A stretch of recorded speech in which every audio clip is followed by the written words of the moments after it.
మాంసాహారమే. అన్నిటికంటే కూడా ముఖ్యమైనటువంటిది ఆహారం ఏమిటంటే దైవార్పిత ఆహారము, న్యాయార్జిత ఆహారము, తర్వాత శాకాహారం. మన ఆహారాన్ని దైవానికి అర్పించి తీసుకోవాలి. కానీ ప్రతిరోజు మనం దైవానికి అర్పించి తీసుకోవడం యాత్ర కుదరదు కదా, పరిగెత్తం కదా,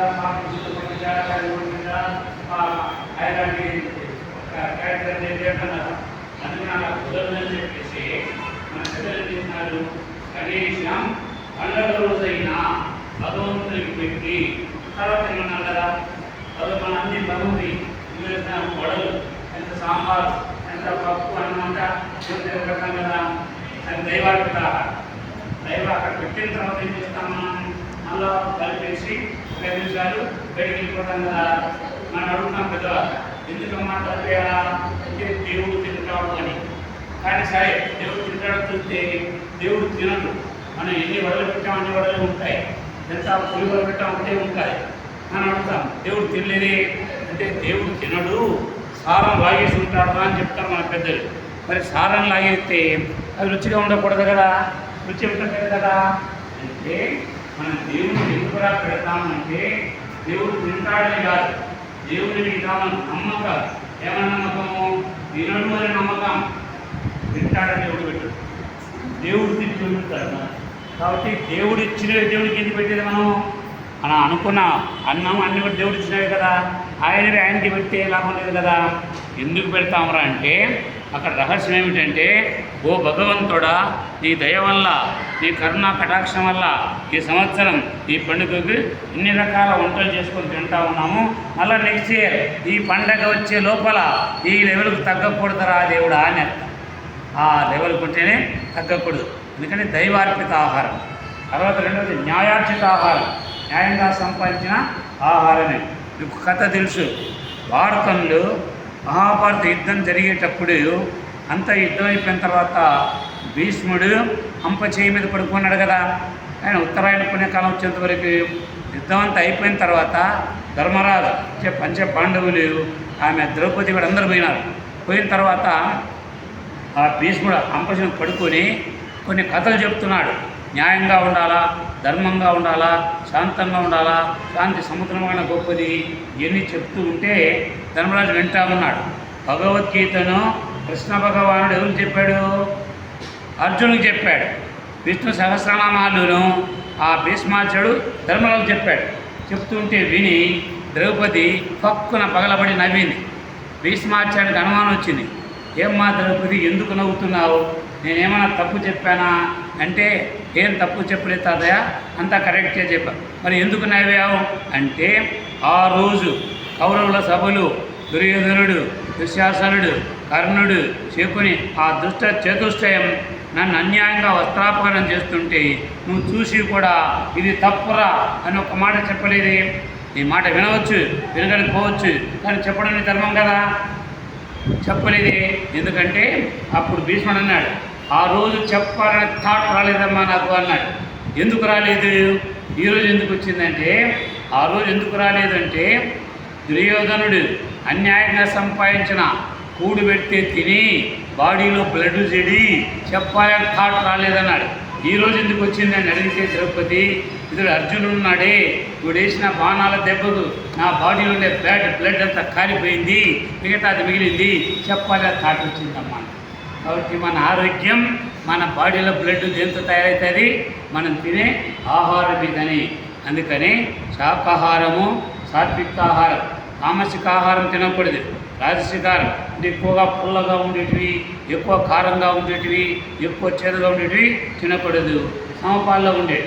అట్లాగే మన దేశంలో తమిళనాడు, సారీ తెలంగాణ, కోస్తా, రాయలసీమ 3 ప్రాంతాలు కదా మనకి. ఇప్పుడు తెలంగాణ వాళ్ళందరూ కూడా తామసిక ఆహారం తీసుకుంటారు, కోస్తా వాళ్ళు సాత్విక ఆహారం తీసుకుంటారు, రాయలసీమ వాళ్ళు రాజసిక ఆహారం తీసుకుంటారు. అందుకనే రాయలసీమల యొక్క ఆలోచన విధానం, వాళ్ళ అలవాట్లు, వాళ్ళు చెప్పే మాటల విధానం కూడా వేరుగా ఉంటాయి. ఆ రాయలసీమ వాడు చివరికి కలెక్టర్ను కూడా, నువ్వు దమ్ము ఉంటే, నీకు ధైర్యం ఉంటే బయటికి రాగా చూసుకుందాం అంటాడు. కలెక్టర్ని అంటాడు, కలెక్టర్ని బయటికి రమ్మంటాడు. అంటే పట్టిన ఆహారం యొక్క ప్రభావం. అదే పోస్తా వాళ్ళు చూడండి, వాడు కోపం వచ్చినా కూడా చాలా పొలైట్గా మర్యాద తెస్తాడు. అన్నయ్య గారండి, వీరితో ఎదవరు నా కొడుకులండి అంటారు. ఏదో నా కొడుకు అని సరిపోయిందా? మళ్ళీ అన్నయ్య గారండి, వీరితో ఏదో నా కొడుకులండి, అలా అండి అని వాడు తిన్న ఆహారం యొక్క ప్రభావం. అది తెలంగాణ వాడు ఏం చేస్తాడు, మనం అడిగిన తర్వాత అరగంటకు అడుగుతాడు, ఏం అడిగినావే అది మత్తులో ఉంటాడు అన్నమాట. వాడు తిన్న ఆహారము అలాంటిది. కాబట్టి శాకాహారమే ఆరోగ్యానికి మనకు ఎక్కువ ఉపయోగిస్తుంది. దానికి సజీవ సాక్ష్యం నిలువెత్తు నిదర్శనము. ఆకులు తిని మేకలు మంచాలెక్కతా ఉన్నాయి, మనుషులు ఆ మేకలు తిని మంచాలెక్కతా ఉంటారు. మోకాల నొప్పులు వచ్చేసి కదా, అవి కూడా దూరం ఎక్కుతాయి, పైకి ఎక్కుతాయి. కాబట్టి శాకాహారమే మంచిది. కాబట్టి ఆహారాన్ని కూడా మితాహారం, హితాహారం. ఎట్లా తినాలో ఆహారం అంటే మనం ఎప్పుడు కూడా eat to live but don't live to eat అన్నారు. అంటే బతకడం కోసం తినాలి కానీ తినడం కోసంగా బతకకూడదు. అందుకని ఈట్ టు ప్లీజ్ దై self and dress to please others. మన సంతోషం కోసం తినాలి, ఎదుటి వాళ్ళ సంతోషం కోసం మనం డ్రెస్ వేసుకోవాలా. మనం డ్రెస్ వేసుకునేది ఎవరి కోసం? మన కోసంగా. ఎవరి కోసం? వాళ్ళు ఏమని అనుకుంటారేమో అనుకుంటా కదా. తినడము మన కోసం. నేను మధ్యాహ్నం ఏం తిన్నాను అని తినడానికి ఎవరికైనా తెలుసా కదా? అది నా కోసం తిన్నా, కానీ నేను వేసుకున్న డ్రెస్ మీకు అంతా తెలుస్తూ ఉంది కదా. కాబట్టి మన డ్రెస్ ఇతరుల కోసం. అదే నా ఇష్టం డ్రెస్ వేసుకుంటానని బనియన్తో డ్రైవర్తో టంగులోకి వస్తాడా? నా ఇష్టం అంటే ఎవరు చూస్తే ఏమనుకుంటారా అని అంటే వేసుకునేది ఎవరన్నా అనుకునేది కోసం. కాబట్టి మంచి డ్రెస్ వేసుకోవాలా, మన ఆహారం మన సంతోషం తినాలి.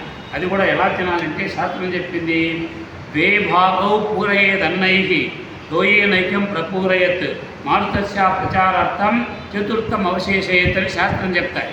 మన కడుపును మనం మానసికంగా 4 భాగాలు చేసుకోవాలి. సగ భాగం అంటే 2 భాగాలను అన్నంతోనూ కూరతోనూ అన్నిటితోనూ నింపుకోవాలా. ఒక భాగాన్ని నీటితో నింపుకోవాలా, ఇంకొక భాగాన్ని ఖాళీ పెట్టుకోవాలా. ఎందుకు ఆ ఖాళీ? గాలి రావడానికి పోవడానికి. కానీ మనం ఆ గాలి కూడా బయటకు వస్తూ ఉంటాం, తేపుతూ ఉంటున్నట్టు పైకి లోపల కూడా ఉండకుండా అంతే కదా. తోడుకుంటే కదా గాలి వస్తుంది, అది కూడా తేపుతూ ఉంటాడు అన్నమాట. అట్లా వస్తే అనారోగ్యం పెడుతుంది. కాబట్టి మన ఆరోగ్యమే మన ఆహారమే మన ఆరోగ్యం. చాలామంది ఏం చెప్తుంటారు, బాగా గుర్తుపెట్టుకోండి, ఆహారమే ఆరోగ్యం కావాలి కానీ మన ఆహారం మన మందులు కాకూడదు. నేను ఆర్టీఎస్ దగ్గర మెడికల్ షాప్లో ఏదో మందు కోసం పోతే ఒక ఆయన ఇన్ని పప్పులు ఉప్పులు ప్రొడ్యూసుకుంటూ ఇన్ని రకాల ట్యాబ్లెట్ కొనుక్కున్నాడు అన్నమాట. ఆయన పోయినట్టు అయ్యా రమేష్ మెడికల్ షాప్ నాకు తెలుసు. రమేష్ ఎందుకు ఆయన అన్ని కొనుక్కున్నాడు అంటే ఆయన చెప్పాడు, ఈ 10 రోజులకే సార్ అన్నాడు. మొత్తానికి ఎందుకుంటాయి అట్లా. ముందు మనం చేసుకోవాల్సింది ఆహారమే. ఆహారం కోసం ఆగే. 1 ఆహార నియమం, 2 విహార నియమం. అంటే టైం పెట్టుకోవాలా, టైంకి వేయాలా. అయినా వేలకు తినవాలి అన్నం, వేలకు నిద్రించవాలి, వేసుకోవాలి, వేలకు మేల్కొనవాలి, వేలను పాటించాలి, విధి కార్యము. వేలు పట్టుకోవాలా, వేలు చేయాలి. నీళ్ళు కొనుక్కుంటాం, చేటు కడేస్తాం, ఇంటి తప్పు కదా. అయితే దుడ్డు కూడా రైతు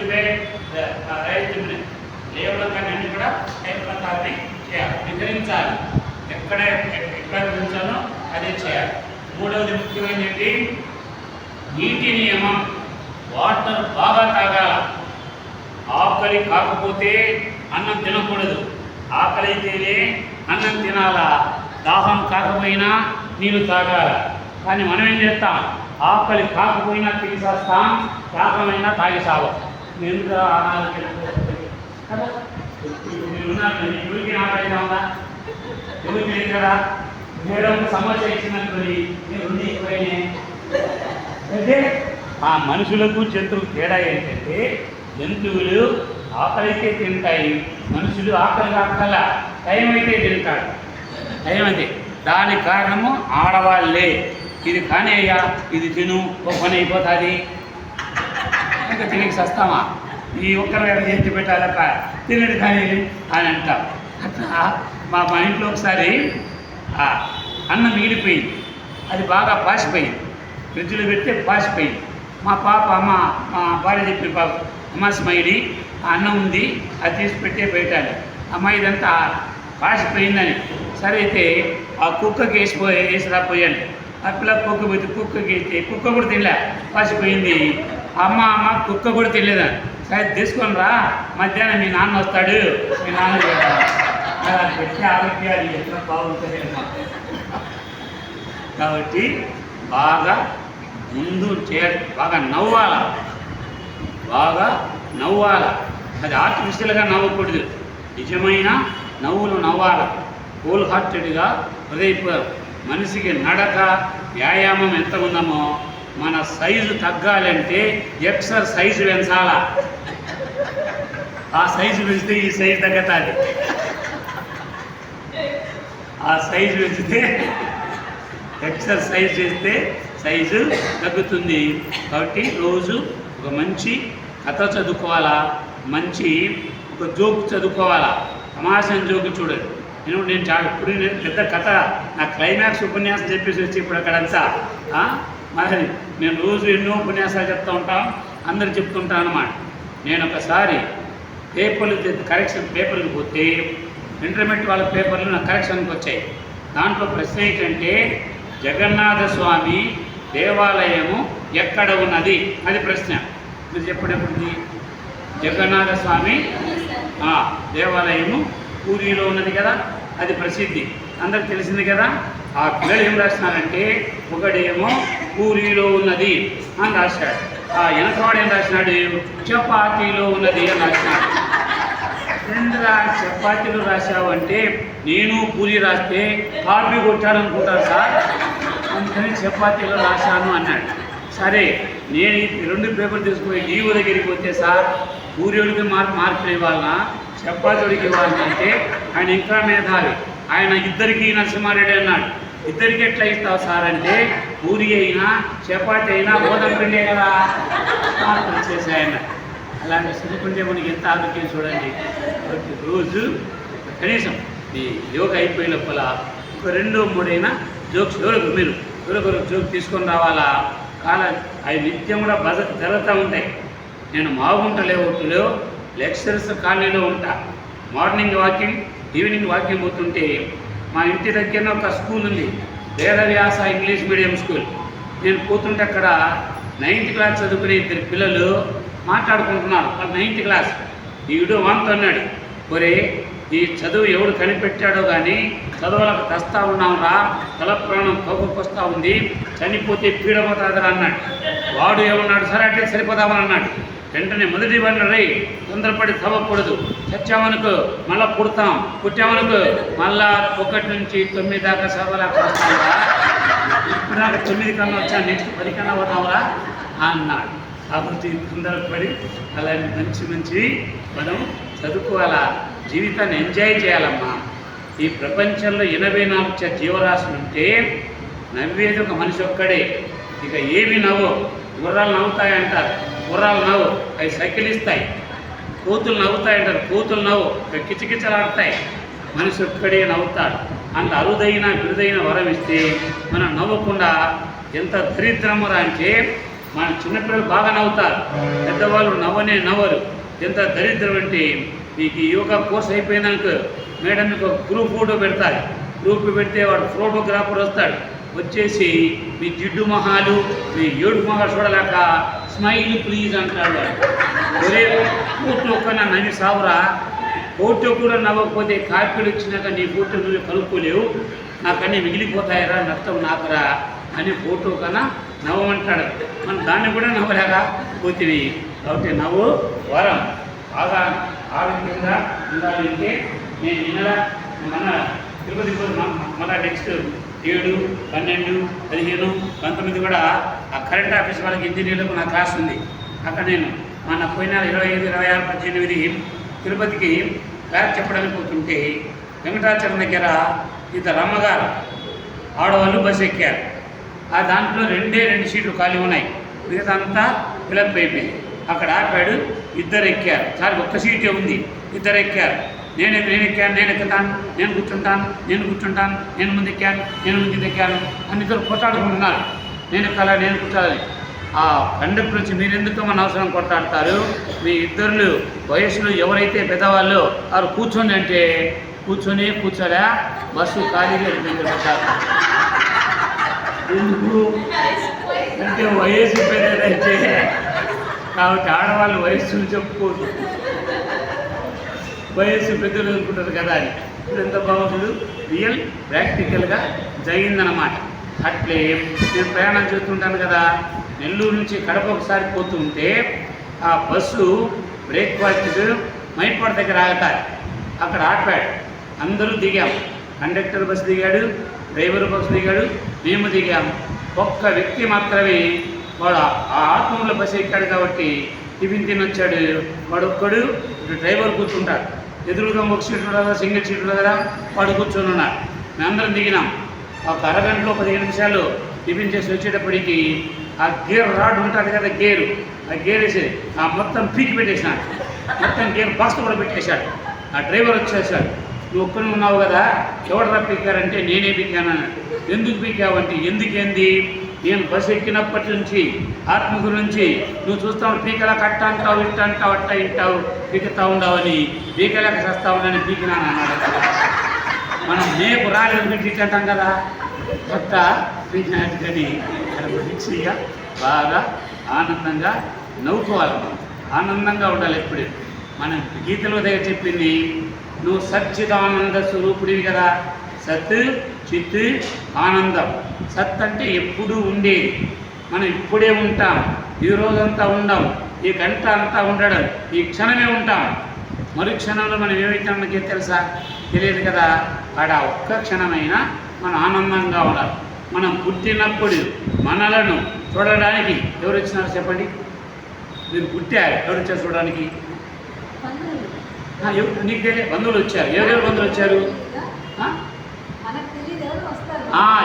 మనకి మనం పుట్టినప్పుడు బంధువులు వచ్చారు, స్నేహితులు వచ్చారు, కానీ ఎవరు వచ్చారో మనకు తెలియదు కదా. కానీ మనం చనిపోయినప్పుడు చాలామంది వస్తారు, అప్పుడు ఎవరు వచ్చారో తెలియదు కదా. అందుకని అప్పుడు తెలియదు, ఇప్పుడు తెలియదు. అందుకని బతికినప్పుడు అందరితో కలిసి ఉండాలా, అందరి దగ్గరికి పోతా ఉండాలా అన్నమాట. మనం ఎక్కువ మంది దగ్గరికి పోతూ ఉండాలా. ఏ క్షణం జరిగిపోతుందో తెలియదు కదా. మనం గడియారం కొనుక్కుంటాం, అని గ్యారెంటీ ఉంది, వారంటీ ఉంది కదా. సెల్ ఫోన్ కొనుక్కుంటాం, గ్యారెంటీ ఉంది, వారంటీ ఉంది కదా. ఫ్యాన్ కొనుక్కుంటాం, గ్యారెంటీ ఉంది, వారంటీ ఉంది కదా. కానీ వీటన్నిటినీ కొని మన బతుకుకు, మన జీవితానికి గ్యారెంటీ ఉందా, వారంటీ ఉందా? లేదు కదా. When the time comes everybody must take courage in the dust. Time వస్తే ప్రతివాడు డస్టులో రెట్టు తీసుకోవాలా. మరణం మనిషికి పుట్టుకతో వచ్చిన ఆభరణం, మనిషికి పుట్టుకతో వచ్చినటువంటి ఆభరణం. కానీ మనం అందరం ఎంతకాలం బతుకుతాము అని గ్యారెంటీ లేదన్నాడు కదా భగవంతుడు. మన గ్యారెంటీ వల్ల, కానీ భగవంతుని తరఫున మీరందరూ ఎంతకాలం బతుకుతారు, నెల్లూరు వాళ్ళందరూ ఎంతకాలం బతుకుతారు, ఆంధ్రప్రదేశ్ వాళ్ళు ఎంతకాలం బతుకుతారు, ఆసియా వాళ్ళు ఎంతకాలం బతుకుతారు, ప్రపంచంలో ఉండే జనాలంతా ఎంతకాలం బతుకుతారు, నేను గ్యారెంటీ ఇస్తాను, వారంటీ ఇస్తాను, కావాలంటే రాసిస్తాను. ఎంతకాలం బతుకుతాము అంటే సత్యంత వరకు బతుకుతాము.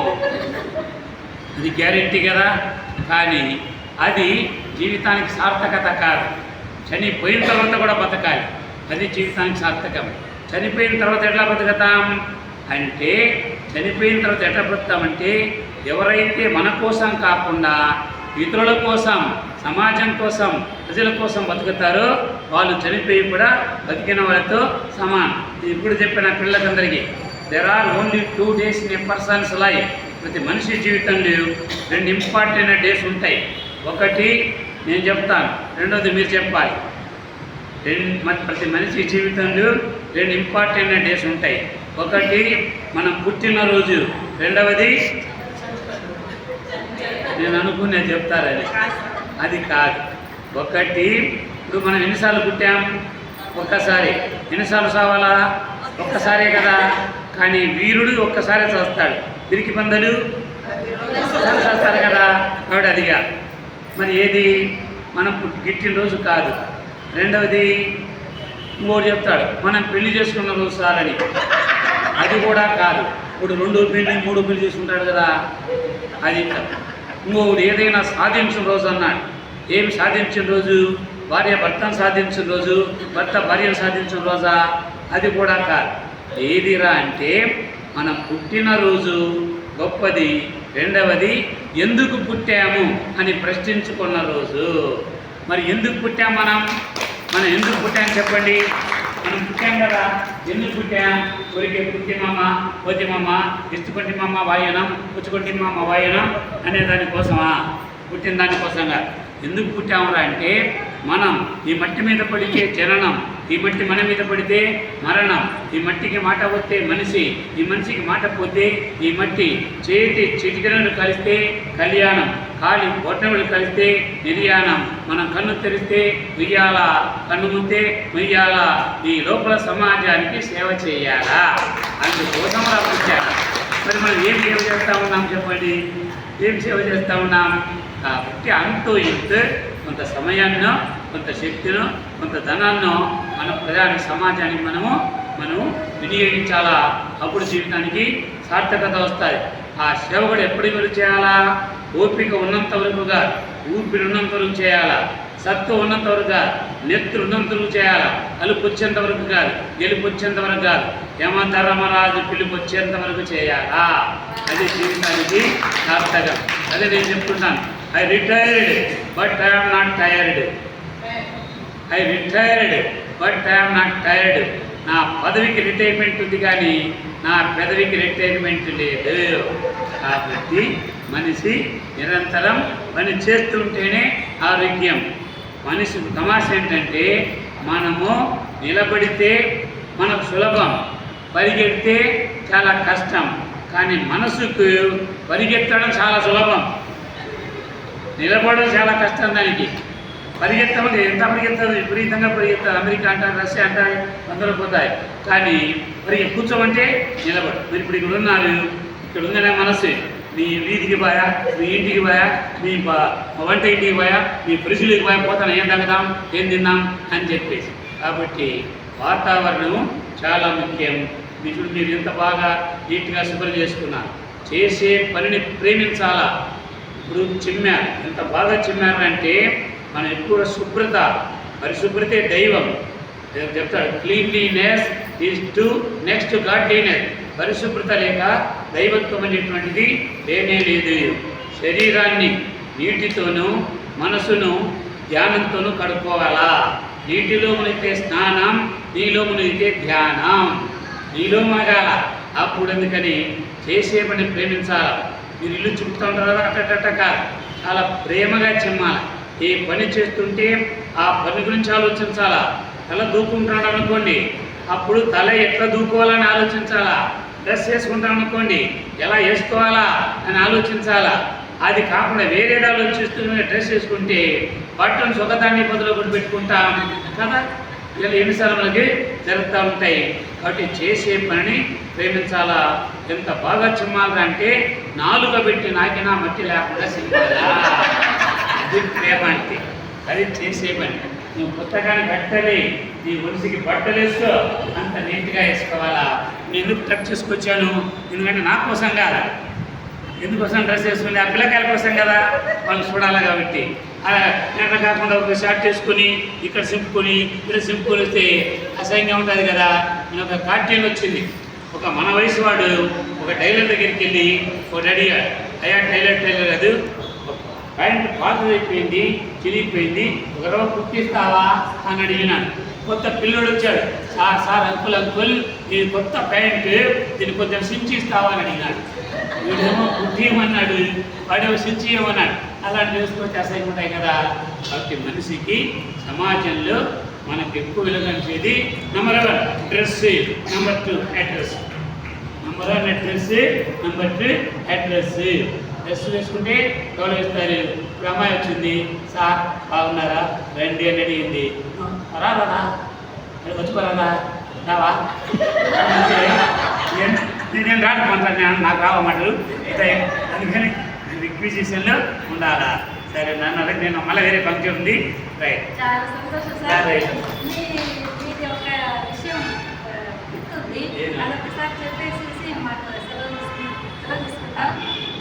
మొక్కలు ఏంటంటే బహుశా మనం ఏంటంటే వాతావరణ కాలుష్యం కాకుండా ఉండాలంటే సొంత భద్రతను కోరేవాడు, సొంత భద్రతను కోరుకునేవాడు కుక్కలు పెంచుతాడు, సమాజ భద్రత కోరుకునేవాడు మొక్కలు పెంచుతాడు కదా. కాబట్టి ఇంట్లో ఏ కొంచెం స్థలం ఉన్నా కూడా మొక్కలు పెంచుకోండి. కుండీలో పెంచేవి ఉన్నాయి, దానికి ఎండుటాకులు వేరేయడం, ఎరువు వేసుకోవడము, ఆ పని చేస్తుంటే మనకు టెన్షన్ స్ట్రెస్ ఉండనే ఉండదు. స్ట్రెస్ తగ్గాలి అంటే మనకు తోట పెంచుకోవడమే. తోట పని ఉంటే తోట ఉన్నవాడికి తీట ఉన్నవాడికి తీరిక ఉండదు.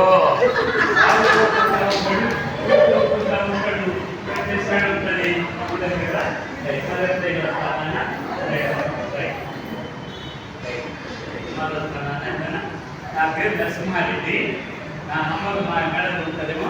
ఎప్పుడైనా ఉంటారు, ఆదివారం ఉంటారా, పిల్లలు ఉంటారా? ఉండదు, ప్రతిరోజు టైం ఉంటారు. సరే,